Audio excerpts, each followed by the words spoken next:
Greetings and thank you for joining us at futuremoneytrends.com. I have what is probably one of the most sought after guests right now in the financial industry, especially for the alternative media, which I don't even think we can call it alternative media anymore. Now it's just the media. The other media is the alternative media if you want just straight propaganda. Our guest today is former budget director for Ronald Reagan. He's a New York Times best-selling author of the book Trumped, and owner of the website davidstockmanscontracorner.com. And he's also the author of Great Deformation, where I first learned of him, and many of you probably did as well. It's a great book and a must-read for all listeners. David, thank you for joining us. Well, happy to join. I think there's a lot of exciting things to talk about here today. David, I know Trump enjoys things about Trump. So has anyone from his administration or his team contacted you about this book that is a best-selling book, Trumped? And I also want to throw in there, since he's been elected president, have you or anybody that you trust been invited to a meeting, which might make you a little more optimistic about his term? Well, I think that's a good question. I did send him a draft or one of his people very close to him before the election. Apparently they didn't like everything they read because it wasn't a testimonial by any means. I kind of identified him as a historic disruptor that did have a chance to change the course of history because we were going in a very bad direction. When I put the book out in August, I think the odds were 90 to 10 that he had any kind of chance whatsoever. But lo and behold, everything that was unexpected is materialized, including this kind of crazy post-election Trumpflation rally, whatever you want to call it. But they didn't actually respond, even though I tried to lay out in the book why he was on the right track, why the Washington Wall Street ruling elites had failed, why our economy was in deep trouble, why bubble finance was basically of interest to the bi-coastal elites. And frankly, if you look at the popular vote map even, to say nothing of the electoral votes by county, you can basically see that Hillary Clinton carried the coasts and Trump carried flyover America in between, something like 85% of the counties. So here we are, at an inflection point in history. We've had an election that was totally unpredicted.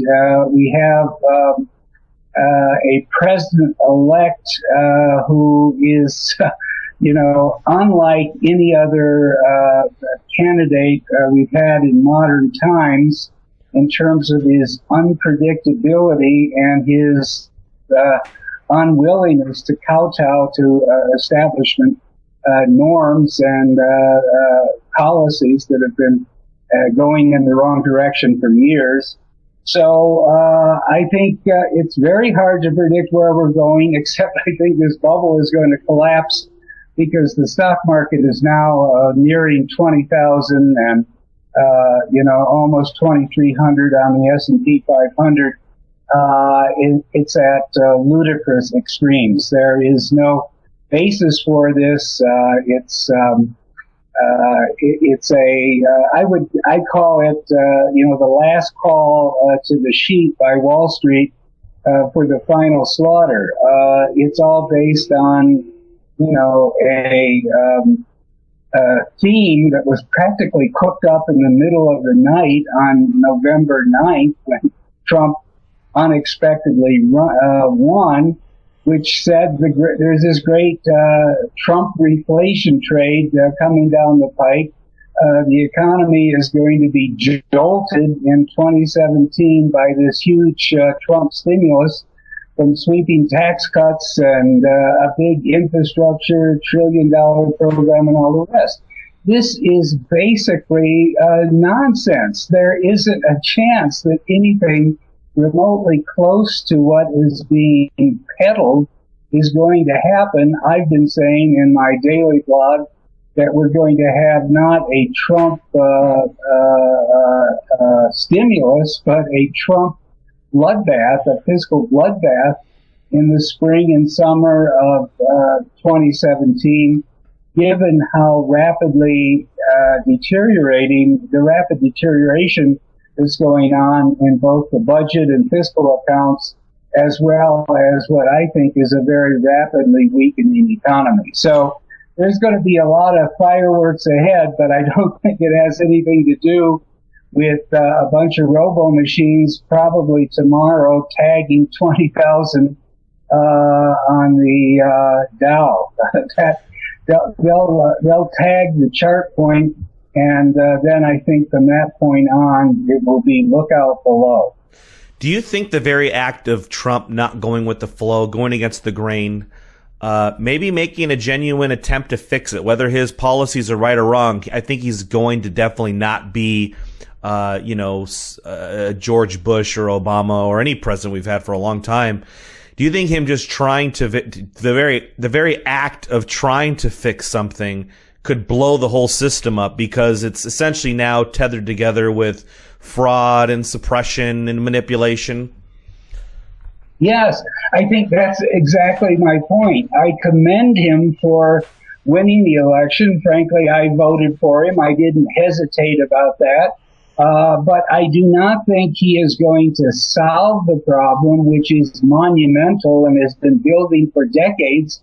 But he's at least going to disrupt the process. He's going to shatter the status quo illusions and stories and myths that what I call Imperial Washington operates on day in and day out, such as the independence of the Fed, such as we only recovered from the Great Recession because they pulled out all the stops and took the balance sheet from $900 billion to $4.5 trillion in a matter of 36 or 40 months.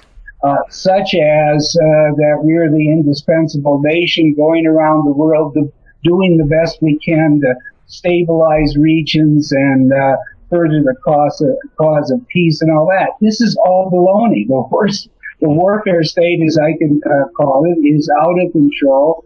We're a menace in the world. We're not the indispensable nation. And at least, I don't know where Trump's going with all these generals. It's not overly encouraging, but at least he's had the common sense to say that I'm going to try to see if I can negotiate and come to some modus operandi with Putin rather than start a second Cold War. I mean, the whole idea that we should be frightened of Russia or that somehow that they have nefariously hacked into our political process with, terrible intentions, I think is nonsense. As I often say, I can see Russia from my 18th floor apartment in New York City, but I'm talking not about the Siberian landmass that Sarah Palin thought she saw from her porch in Alaska, but a GDP of Metro New York, which is 1.6 trillion, which is well larger than the whole GDP of the entire Russian economy, which is 1.3 trillion. In other words, they're 7% our size. We spend in 40 days their entire military budget for the year.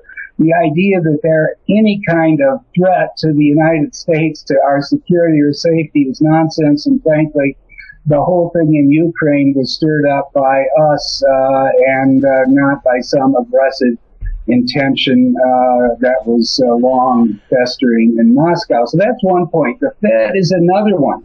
And unfortunately, if you want to drain the swamp, you have to start in the Eccles building. That's the epicenter of the swamp. That massive intrusion in financial markets, falsification of money market rates and debt, the yield curve and debt rates and constant efforts to prop up and support the stock market, all of that is wrecking the U.S. economy because it's turning the C-suites of corporate America into stock trading rooms. The only thing they're focused on is financial engineering, trillions of stock buybacks, trillions of unproductive M&A deals that sooner or later result in losses and waste and unmanageability.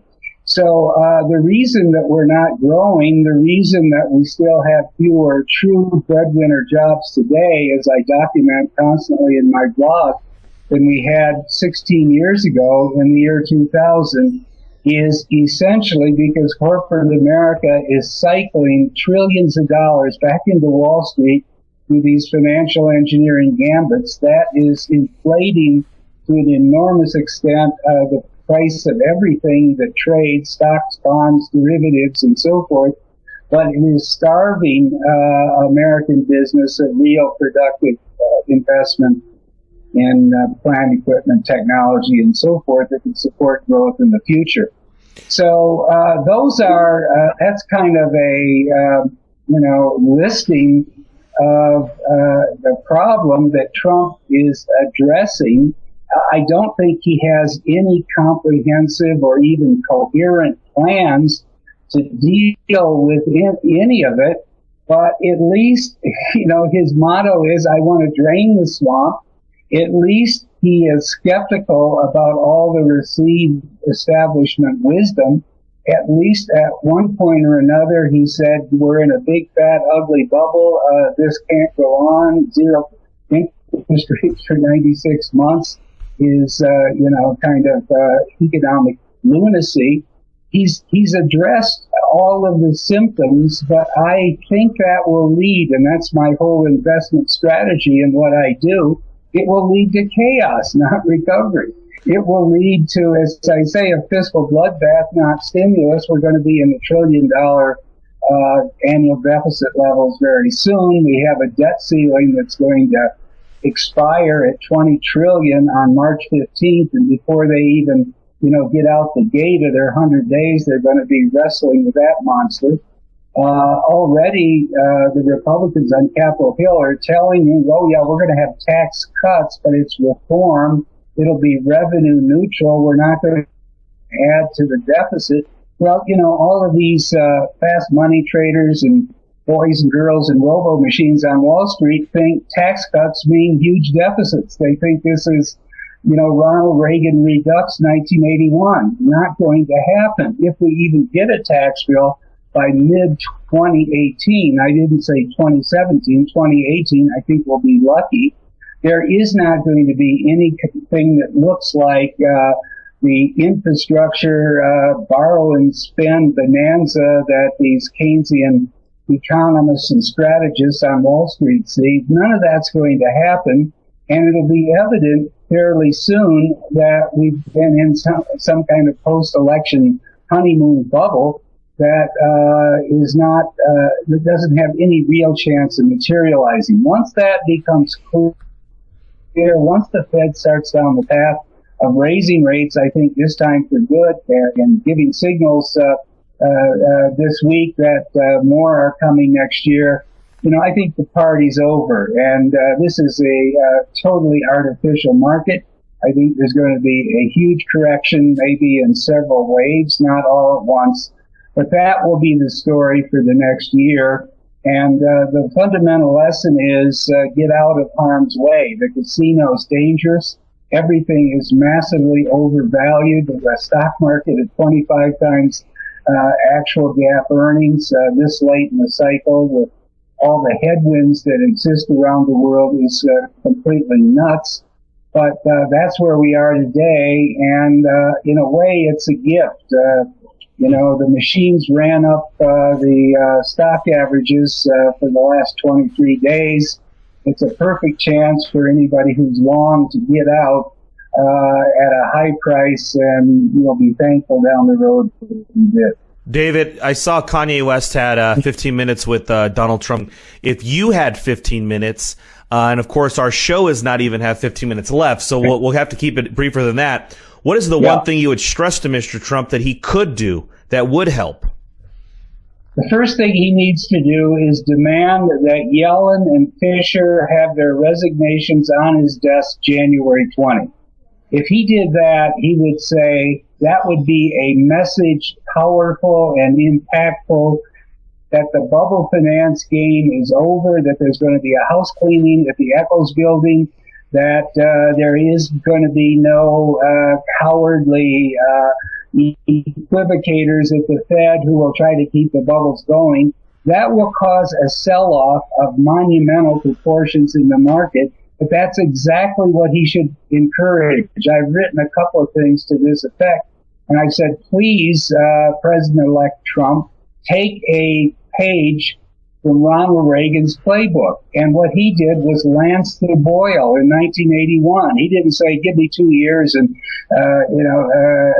get this thing going and get my tax cuts in place, and then maybe we'll try to deal with double-digit inflation. No, he told Volcker, get the job done, get it done now, get it out of the way. So once the debris finally falls and we go through this correction, we can start out in a positive direction with a clean sheet. That's exactly what Trump should do now. It's more important than anything else. It doesn't matter what he's talking about for tax reform. The Fed is 10 times more negative in terms of what it's doing to investment and real productivity and corporate growth in the United States than the tax system today. Sure, taxes ought to be cut. Lower rates, a broader base is an excellent idea, but that's the first thing he ought to do. Clean house at the Eccles building. The second thing he ought to do is say we are not going to keep running the national debt at 20 trillion and adding $1 trillion a year as we move into the 2020s when half of the baby boom or all of the baby boom will be in retirement. It doesn't work. We have a fiscal crisis. He needs to lay down the law and start a serious process of spending cuts, including, welching a bit on his promises that he won't touch Social Security. Maybe for 40 of the 60 million people who get it, he shouldn't touch it. But for the wealthiest 10% or so, they don't need it. And if anybody could ask them, to give up their benefits, it would be someone like Trump, who they all believe in. Sure. It would be like going to China with Nixon. So I would say those are the two big things: clean house at the Eccles building, take on the national debt monster with malice aforethought, and all the other things, including deregulation, which is obviously the route we have to go, freezing all of Obama's regulations, repealing Obamacare. All of this is positive and necessary. But if you don't deal with the Fed and you don't deal with the debt monster and you don't begin to rapidly unwind our interventions everywhere around the world, nothing positive is going to happen. So for an individual, you look at this, whether Trump tries to fix it, there could be chaos. I mean, if interest rates go up, mortgages could affect real estate, everything. If he doesn't do anything, it's going to blow up anyway. What should an individual be doing right now? Because you just talked about selling stocks. Okay, now you have stocks, and I think it always baffles people, who are looking at this and say, okay, you're saying sell stocks, there's a major debt crisis, but then own dollars for a deflationary protection for your purchasing power. What are your thoughts on that? Should people just go to a cash position, physical cash in a bank, cash in whole life, cash value? Should it be gold and silver? What are the places that people should be starting to diversify into as they get out of the stock market? Okay, great question. Get out of stocks, get out of bonds, get into cash. Cash is going to be king. It'll be a valuable holding as we go into the future and we finally get a big reset, downward correction of all this. If you have cash, you can buy the stock market at 1,500 or even 1,200 a year or two down the road. That's a heck of a lot better than buying it in the S&P at 2270 or wherever it was today. Secondly, I think the central banking system of the world is in great trouble. They have taken this to lunatic lengths all over the world with zero interest rates and massive quantitative easing, which is just another form of financial fraud, actually. And so, but they're at the end of their rope. There is no dry powder left. Every central bank's in trouble. The Fed is, the ECB. The Bank of Japan is lost. China's struggling to stop massive, capital outflows because of the breakdown of confidence there and too much debt. So in that environment, at some point, I think gold is going to soar. As I have said many times, 95% of the time you own gold, you're going to be either sitting, flat or actually suffering, a downturn for a limited period of time. But 5% of the time, when there's a real collapse of confidence, and it happens every 7 or 8 years, gold will soar. So that's the investment of choice, I think, in a world where the central banking regime is falling apart and markets are radically correcting downward as this bubble collapses. If people are aggressive and they have discretionary money, this would be a great time to short the market. Either some crazy bubble stocks, take some, pick anyone you want. They're all out there, the FANGs, Tesla, all of them. Some of these are good companies, but they're dramatically overvalued. Or if you don't have time for that, just short the S&P 500 with one of the ETFs. Or today, I think the greatest opportunity of all is to short the Russell 2000. It's gone berserk in this so-called Trump inflation rally. It is trading now at about twice the multiple in terms of cash to total enterprise value of any time in history, and there is no place for the Russell 2000 sitting up where it is today to go except down. So those would be some ideas. Cash, short the market on a discretionary basis with either ETFs or puts, so that you have risk control on how much is being risked, and put some of it into gold and stand back, because there's going to be carnage all over the place. Last question, David. When you look at the picks that Trump has for his cabinet, and you look at the people that have surrounded him both before and after the election, I really want to know this, because I think our readers, it could either be something that would yield optimism, or perhaps there's no hope. Have you seen anyone that surrounds Trump that gets it? Yeah, I think there's the good, the bad, and the indifferent. He's made a lot of bad choices. I think he's got too many generals, too many graduates of the war party and the war machine for the last 30 years. They're not going to do anything different. They're going to tell him they can do it better, and I think that would be a mistake. I'm talking about General Flynn at the National Security Council, Mad Dog Mattis, the Congressman Pompeo at CEO, I think Kelly at Homeland Security. I think those are all mistakes. All these people are spenders. They're going to, tie him in knots, trying to get more money for everything from Homeland Security to the surveillance and spy apparatus to all of the armed forces. Can't afford it, don't need it. It's bad news. There are some good appointments. I like Scott Pruitt, the Attorney General from Oklahoma, who, has been fighting Obamacare, who's been fighting this whole global warming hoax, who understands that this is, there is such a thing as federalism, and Washington can't run the whole country. So I like him. I think Tom Price at HSS, who's got a really solid critique of Obamacare and what you might do to dismantle it and replace it, is a good appointment. I kind of like the guy, Pusder, who was put in as Secretary of Labor. He's a real capitalist entrepreneur.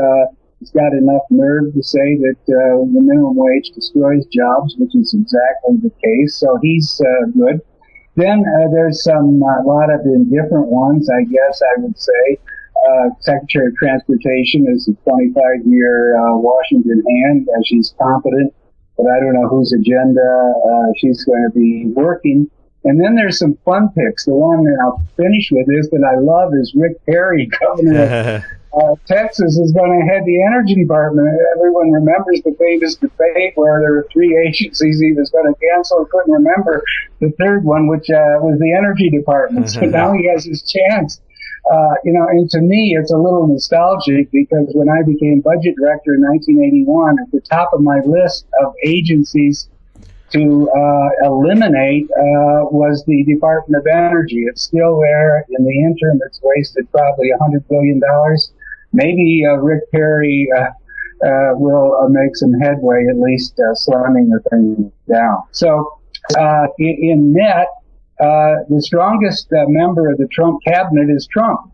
The guy who's got the most, the most open-minded view of what needs to be done on these big questions of war and money and, debt, is Trump. Hopefully, as his team comes together, some of the tendencies that I'm very worried about, two crony capitalists, Steve Mnuchin, the Treasury, horrible pick.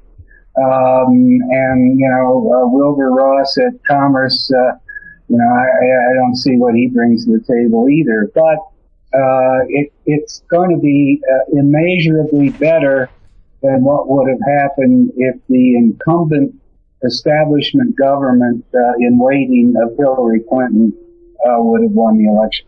Certainly going to be a very interesting 4 years. Everyone, make sure you go to David Stockman's Contra Corner. Also, buy the book Trump Today. And I also want to recommend The Great Deformation. These are two great books. You can read them over the holidays. Get to know David. He's definitely somebody you want to be paying attention to, reading his free articles and paying for his paid members area. David Stockman, thank you so much for your time. I really appreciate it. Very happy to be with you.